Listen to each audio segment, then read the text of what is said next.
todos.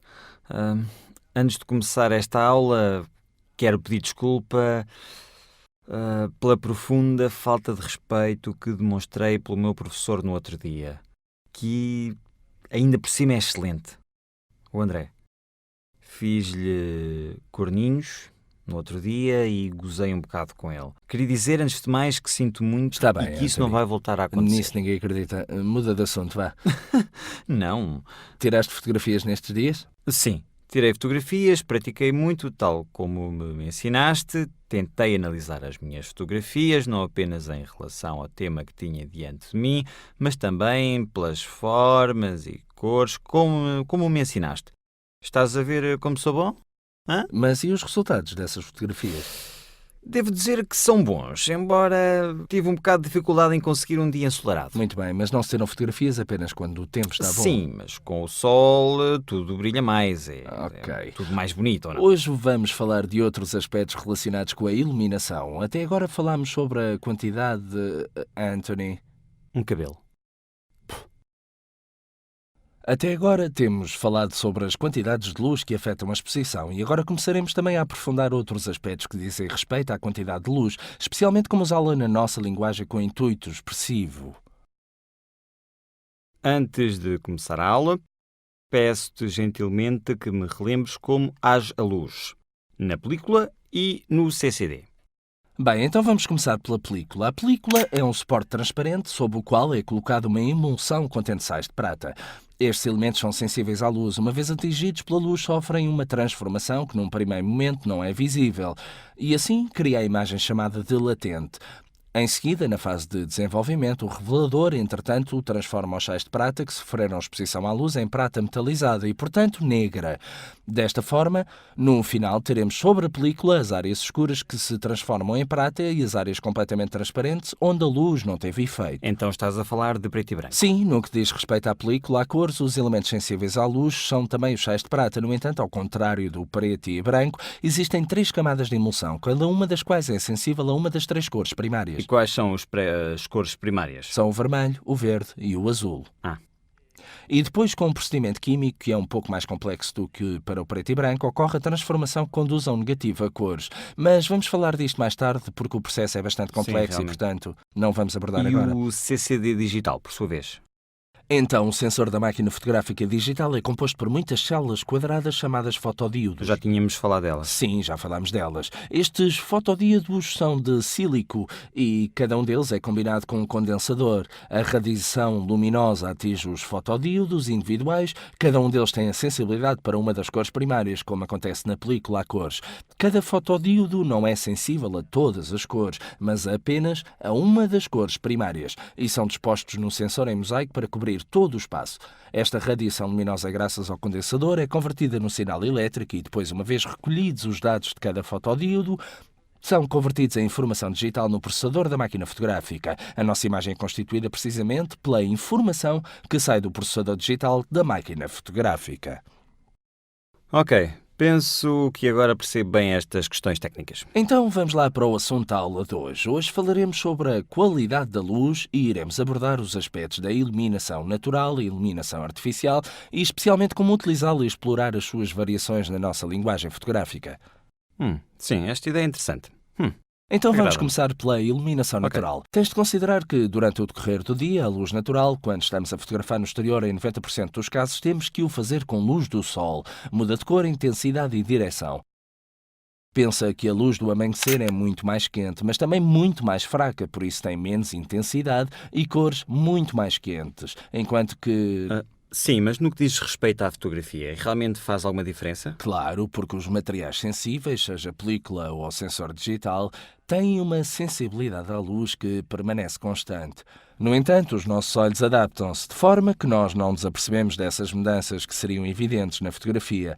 Precisamos ter em conta que as nossas imagens serão mais visíveis e muito mais ampliadas, uma vez que não há o nosso cérebro a interpretar essas variações e a traduzi-las em níveis, digamos, mais ou menos equivalentes durante o dia.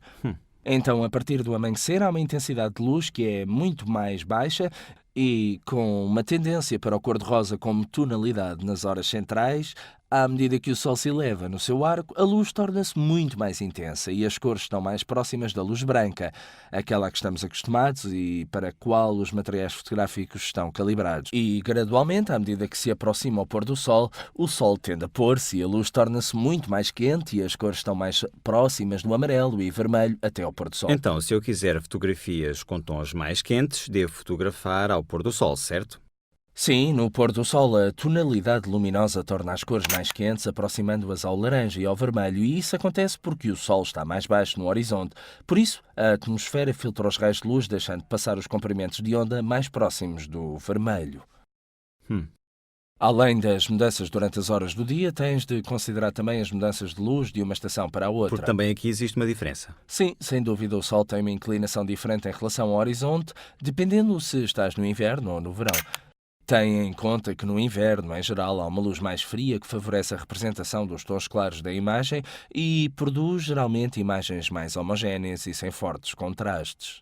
Então, estás a dizer que consegues ver uma fotografia e ver a diferença de luz entre uma estação e a outra. Bem, digamos que se pode ver. Em 2 dias de céu claro, certamente a qualidade da luz vai ser diferente numa fotografia tirada no verão e noutra tirada no inverno.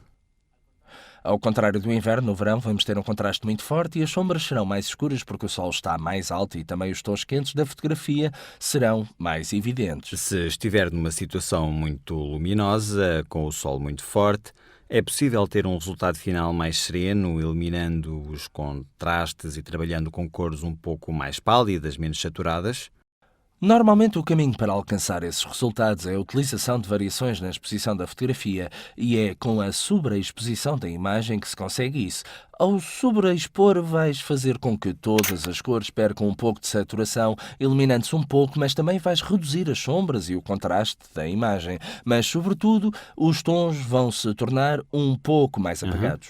No entanto, existem outras situações interessantes da luz que podemos aproveitar para efeitos criativos. Por exemplo, a contraluz pode ser uma situação interessante. Sim, mas se eu tirar uma fotografia à contraluz, não arrisco a ter uma silhueta que se destaca do fundo do céu. Bem, na verdade, quando fotografamos com contraluz, podemos ter vários efeitos na nossa imagem. Um deles é ter a silhueta destacando-se assim, mas quando se quer e não Na quando... verdade, às vezes acontece Sim, isso e não é acontece sequer. sempre. Outra forma pode ser expor corretamente o tema e sobreexpor o fundo. E a terceira forma é tentar equilibrar os tons do primeiro plano e do fundo. Mas falamos disso mais tarde quando abordarmos as luzes de preenchimento. Ok.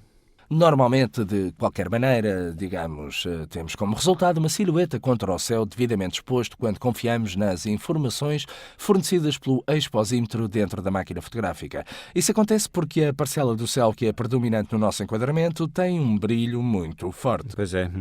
O exposímetro define os seus dados, os dados que nos dá para a exposição nesta parte muito luminosa, que, aliás, é predominante na superfície do enquadramento, e em seguida fornece-nos a informação de subexposição do tema do primeiro plano, o que o torna totalmente escuro contra um céu que, pelo contrário, está corretamente exposto. É o meu caso. Se queres representar corretamente o tema do primeiro plano, tens que te aproximar do tema até que se preencha a maior parte do enquadramento com o próprio tema.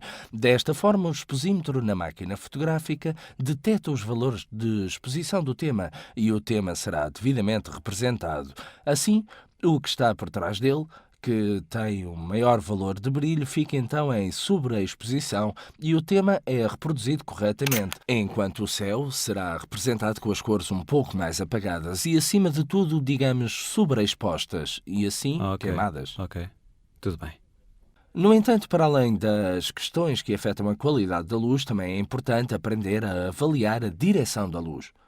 Ou seja, Geralmente estamos acostumados a uma única fonte de luz quando utilizamos a luz natural, que é a luz do sol, mas em ambientes urbanos ou sempre que estamos perto de grandes edifícios ou áreas que podem ser de vidro, espelho ou mesmo uma simples parede branca, a luz é refletida em parte por estas superfícies e também pode adquirir outras direções. Assim, fotografando um tema dentro de um ambiente urbano, próximo de uma superfície muito refletora, podes tentar explorar essas novas direções de luz para cobrir, digamos, áreas que teriam sombras demasiado escuras, por exemplo. Aproximando no retrato de uma pessoa, a pessoa a uma parede branca e certamente a luz que vem do sol de um lado será refletida na parede branca e irá iluminar a área sombreada do teu retrato. Tantas coisas que não posso esquecer. De qualquer maneira, vamos falar sobre estas coisas mais tarde, quando abordarmos as superfícies refletoras e como utilizá-las para alterar a qualidade da luz. Bem, em suma, a luz é, portanto, fundamental do ponto de vista prático para tirar a fotografia. E também em relação ao tom que assume a fotografia e também pela sua direção. Exatamente.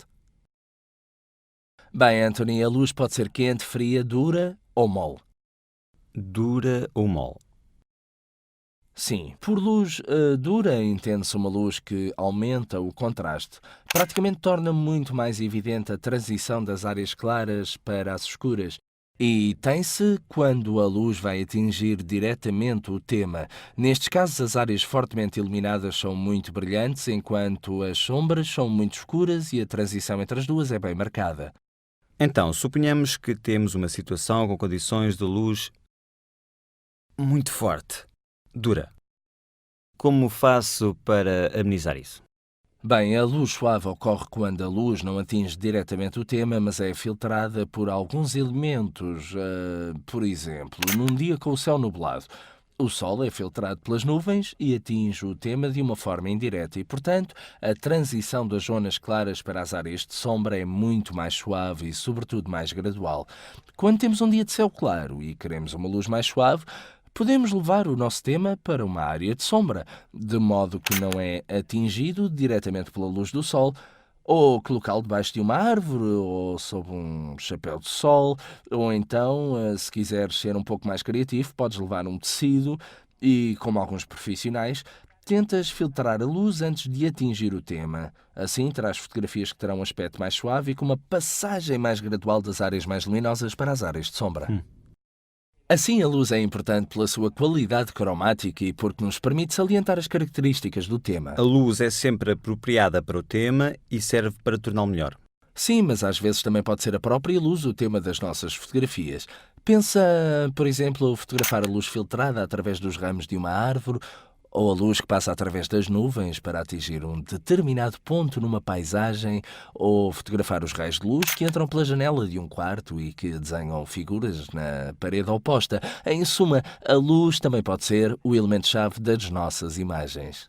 Uma pergunta. Lembras-te que me disseste há algum tempo que eu poderia incluir o sol na imagem para dar a sensação de calor, falta de ar e essas coisas assim? Como faço isso tecnicamente sem estragar a foto? Então, quando incluires o sol no enquadramento, antes de mais, deves ter cuidado para não focar o sol, porque isso poderia arruinar algumas partes da máquina fotográfica. Ah, é? Sim, quando focares o sol, podes queimar o obturador ou fazer uma impressão indelével no sensor CCD da máquina fotográfica digital. Não apenas a película, mas também... Mas também pode ser perigoso para o digital.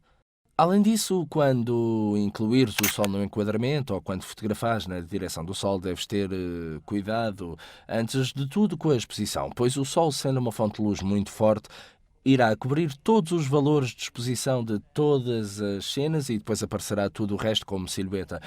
Ou se expões para a paisagem, corres o risco de ter uma área muito queimada na tua imagem. E também, quando se direciona a máquina para o sol, mesmo se não o incluirmos no enquadramento, gera-se no interior da ótica um defeito que é chamado de flare, que são praticamente reflexos interiores entre as lentes da objetiva. A luz, quando vai atingir diretamente a luz da lente frontal, cria esses reflexos repetidos no interior da imagem. É utilizado também como elemento criativo, tanto na fotografia como no vídeo, mas geralmente é considerado um defeito, então temos de prestar atenção e geri-lo caso a caso.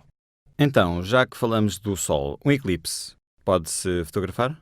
Bem, podes fotografá-lo, mas não é nada simples. Antes de mais, é necessário um equipamento bastante avançado para projetar a imagem do eclipse e depois fotografar a imagem projetada. Fotografá-lo com uma máquina fotográfica, digamos, amadora, torna-se bastante complexo e especialmente arriscado para a máquina fotográfica por causa dos problemas que referi anteriormente. Pode ser feito utilizando filtros que reduzem muito o brilho do sol, no entanto, temos sempre de tentar ser cuidadosos. É desaconselhável fotografá-lo de qualquer maneira. Bem, até agora falámos sobre luzes quentes, frias, duras e macias.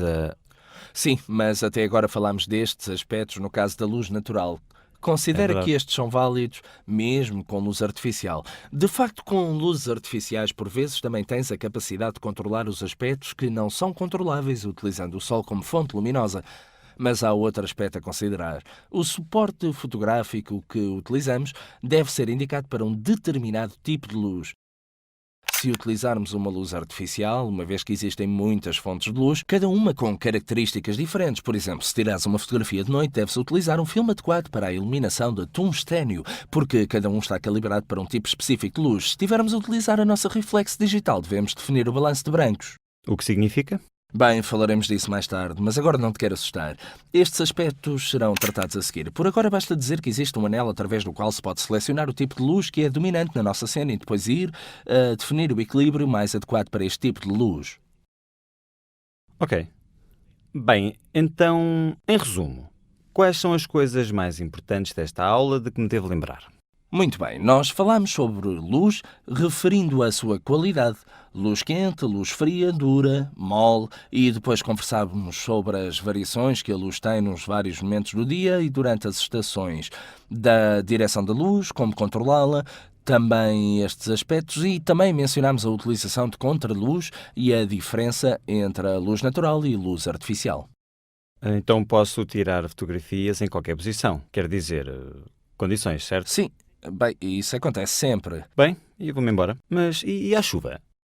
Levas o guarda-chuva. Ah,